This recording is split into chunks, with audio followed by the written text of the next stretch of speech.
Welcome to the next episode of Discipline, Desire, Dedication. My name is Dakota Lang, along co-host Garrett Cotton. Today we got a good topic. Super excited about it. Everybody wants success, but they truly do not know what it takes to get there, right? Yep. Outside the curtain, everything looks real good, but when you get behind the curtain, it's like, okay, this is where the work's happening. Oh, yeah.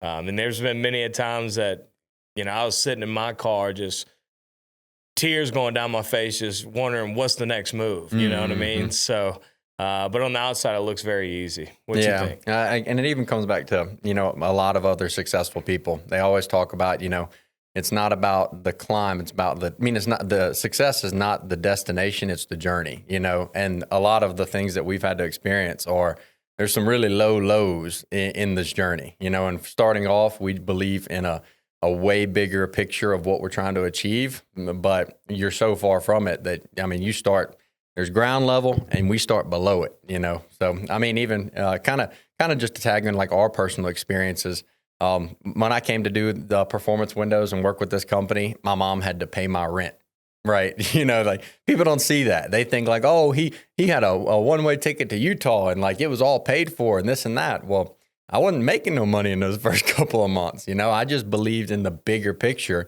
and didn't quit, and you can probably relate to that as well. Like what's some of the stuff you had? Yeah, well, that's what I was thinking. Like, kind of maybe we could elaborate on some of the sacrifices that we had to go through. One of the biggest sacrifices that I did was I've been with the company almost 3 years. And this is not, my story relates to performance windows, but this also can relate to anybody that wants to be an entrepreneur, right? Starting your own company.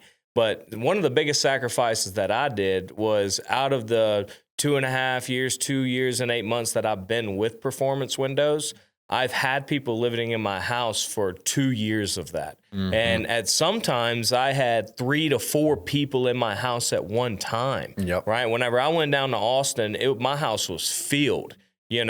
And that's not easy. It's not easy, but a lot of people, it's uncomfortable. You know what I mean? And a lot of people aren't willing to sacrifice that because they'll find any excuse of which, they don't want people to live in their house. But it was just something I had to do to get to where I'm at. Yeah, and a deeper part of that, too, is, in this journey, so I tell people in my meetings all the time that, Elon Musk did not create Tesla by himself. He did not create PayPal by himself. He created an idea, and then he found the right people to be in the room with him. And then those people together were able to scale and create something as big as Tesla, right? So, that's what we've been doing. And it's the same exact story as, we come out here we move from Louisiana to put ourselves in an atmosphere surrounded by, more successful, more driven individuals. And from that, we recruit people and we tell them like, hey, if you're coming out here, it's boot camp. Like it is 60 days where we are going to get you on our agenda.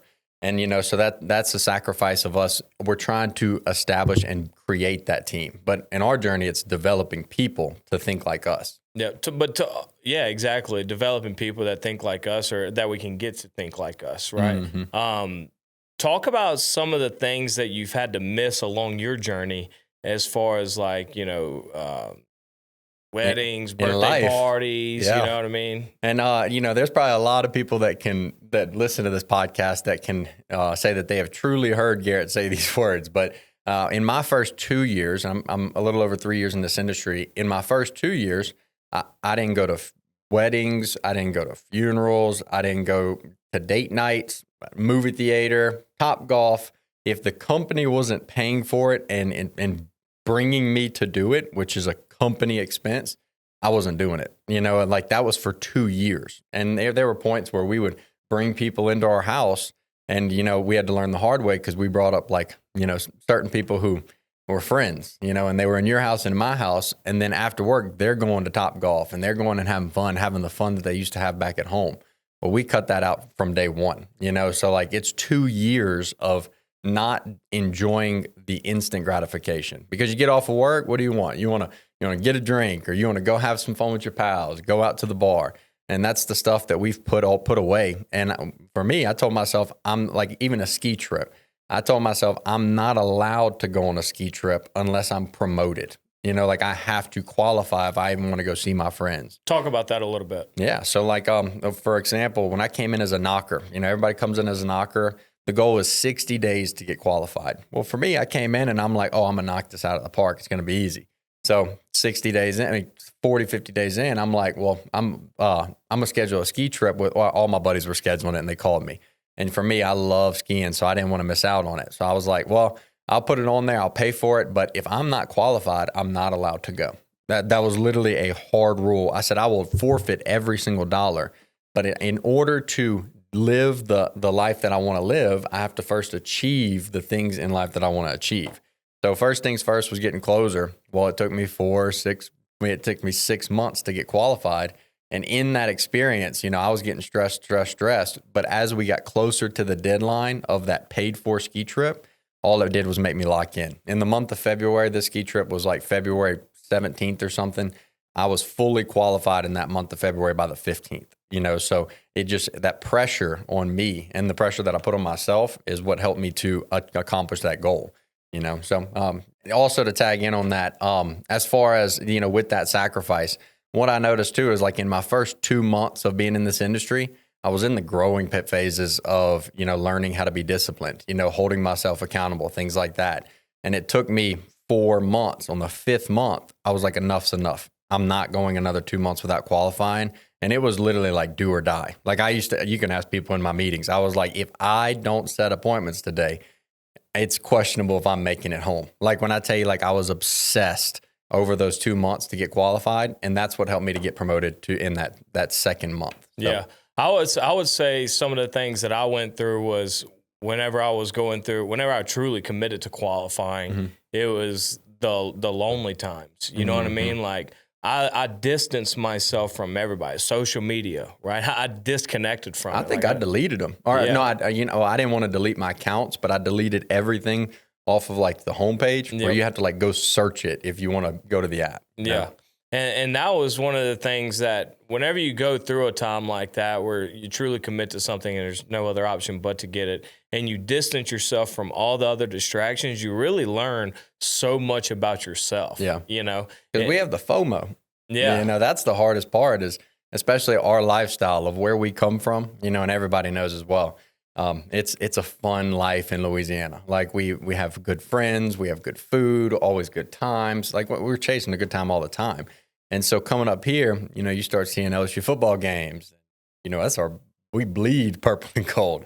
And so that's the sacrificing that some of the biggest sacrificing as to why we had to delete those apps. To separate ourselves and create this new life that we're trying to create. Yep. And also, whenever you're going through something like that, the lonely times and stuff, and you're really finding out what you want, right? Getting away from all the distractions and stuff like that, it's very tempting. You know what I mean? Because they always say like the first week super easy, first 3 days, but when it's a random Thursday, and everybody's hanging out, or a random Friday night after work, and everybody went to Top Golf. Yep. You know what I mean? And you want to go deep down, but you have to realize like, hey, I've made this commitment. I have to follow through with it. Mm-hmm. So, talk about, or I'll relate back to this on some of the times, like when you're going through that, right? When in the back of your head, you're like, can I do this? I want to quit. Like, yep. You know what I mean? Because I'll revert back to whenever I was on May of 23, when I hit my first qualifying month. In the month of June, I had 2 sales, right? During that month, there was so much going through my brain as far as like, can you really do this? Like, the easier route might just be to go home. And also on that topic, so in your experience in that month of June, when you hit rock bottom, it was questioning everything, because it's when you're winning, you don't think about this stuff. It's when you're losing, it's when all that pressure starts coming on you. But what was the real reason that you didn't have any success in that month? You were also trying to balance the life of, back at home. Yep. Distractions. You were trying to hold both of them up. Yep. And that's one thing that like Alex Hormozy even says is like success is not balanced. There's no balance in your life. Like it's got to be 100% obsessed with the goal you're trying to achieve, and the blinders in front of it, and that's what we had to learn the hard way. For me, it took 4 months to finally lock in, sit down, write goals in the morning of non-negotiables, of like the routine that we're going to have.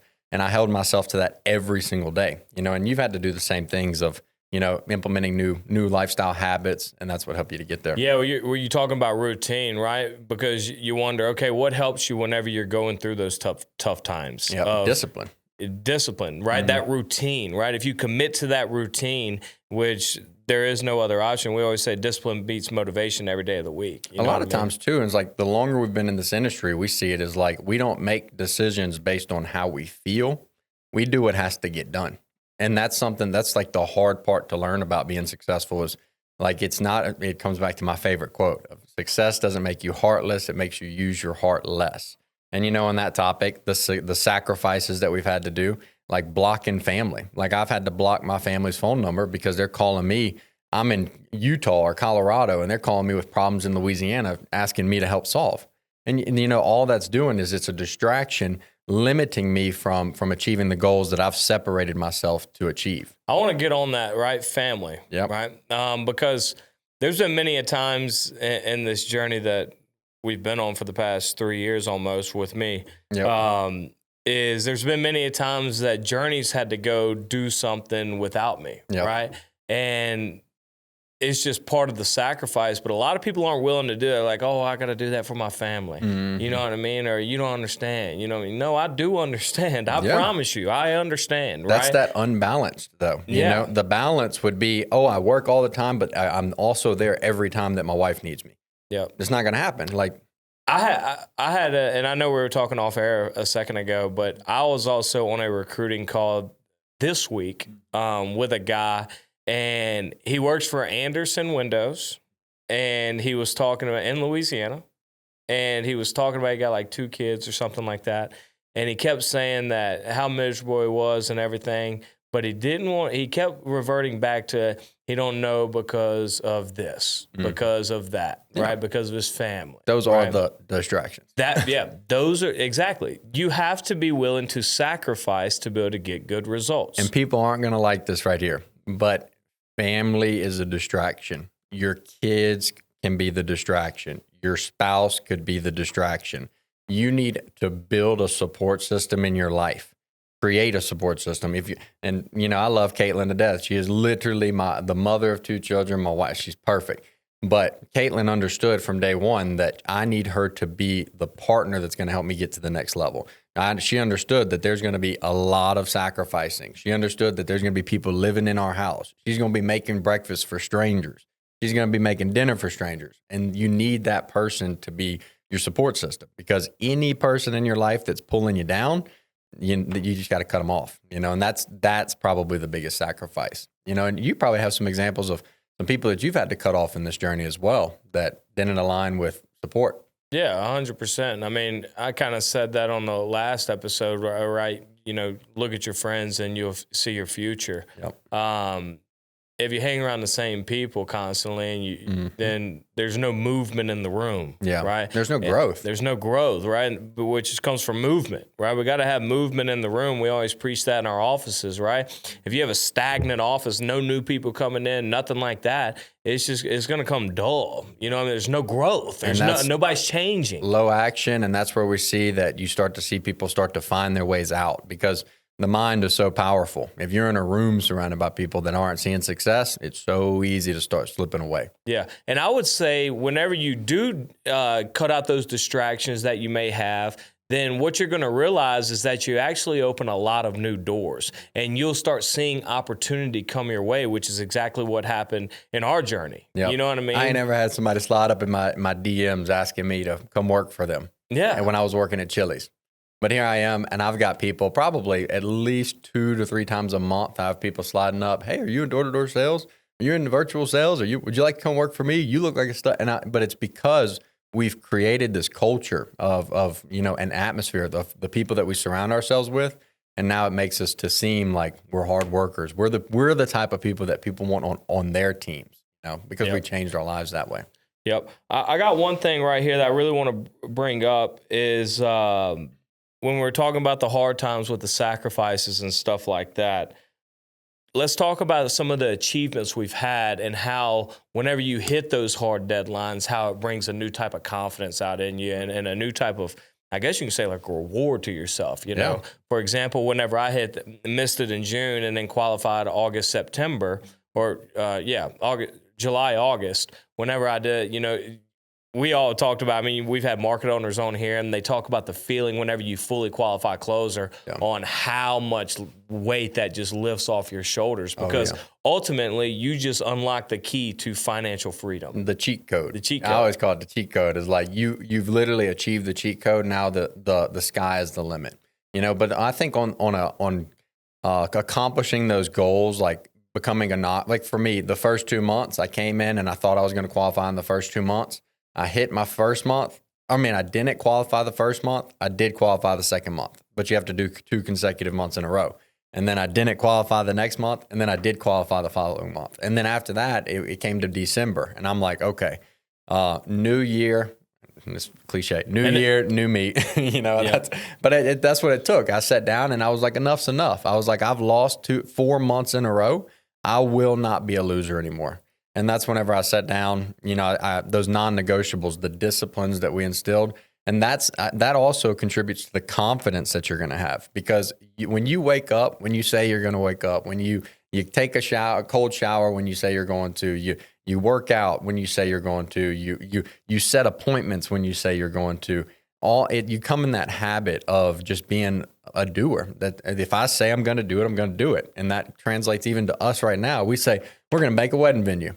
Now we're making a wedding venue. You know, it's just, we do what we say we're going to do.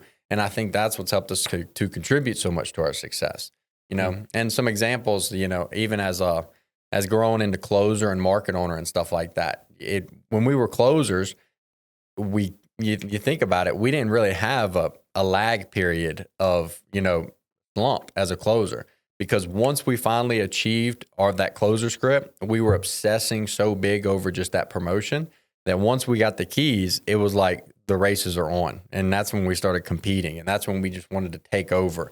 And every month after that was growth. Yeah. Still to this day. We're still growing a whole lot. Yeah, absolutely. Cool. Well, let's, to wrap this up, I was thinking that maybe we could, you know, especially with it being December, end of the year, a lot of people are going to be setting some goals for themselves for next year.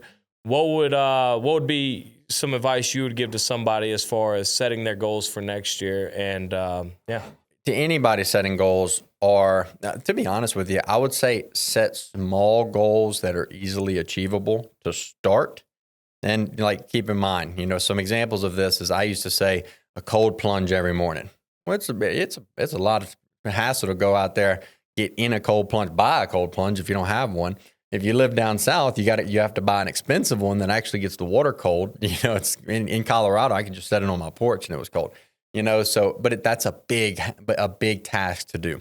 You know, set smaller goals to build the habit, and once you become in a habit of doing your small goal every day, then increase the hardness of it, I guess you could say. You know, so like getting in a habit of working out. It doesn't have to be going and doing, you know, the hardest, most intense workouts. Get in a habit of showing up to the gym. You know, just walk on the treadmill. Like, get in that type of habit to where every day is a routine. You know, so if you're going to set goals for the following year, set goals that are accomplished, I mean, that you can accomplish and that aren't like beyond hard to achieve. So most people would say is like, just hold yourself accountable. But I think it's really important that you kind of measure what you're capable of, and then start off easy enough that it's something you can do every day. And then once you form that consistency, it's only going to help you to build confidence to achieve bigger goals. Yeah, I 100% agree. I think that the biggest thing is making sure that you are setting realistic goals. Mm-hmm. I always say that the worst habit to get into is the habit of not hitting goals. Yeah, because that's it's like the momentum. You're either building momentum towards success, or every time you're missing those goals, you wake up late. You're building momentum towards failure. You know, so like waking up at a certain time, that's not super hard. It doesn't need to be 3 a.m. It could be 6 a.m. You know, like push yourself. Now, even on that topic, getting in bed at a certain time, hold yourself accountable. What your diet is, you know, there's so many things. making your bed. I see people sometimes. It's funny. I hope he watches this. Jake Barnett's been doing 75 Psycho is what he call it, and he makes his bed every day. Now his bed is not like military tucked sheets and stuff like that. It's comforter thrown back over. And I see his pictures that he posts, and I'm like, but hey, I'm proud of him because it's consistently doing the task. It doesn't have to be perfect, and that's what a lot of people don't realize is that success is not perfect. It's figuring it out along the way every single day. Heck yeah. Well, we greatly appreciate you guys watching. If y'all make sure to have a happy holidays, and we have a bunch of great things coming up for 2026, but we'll catch you next time. Peace.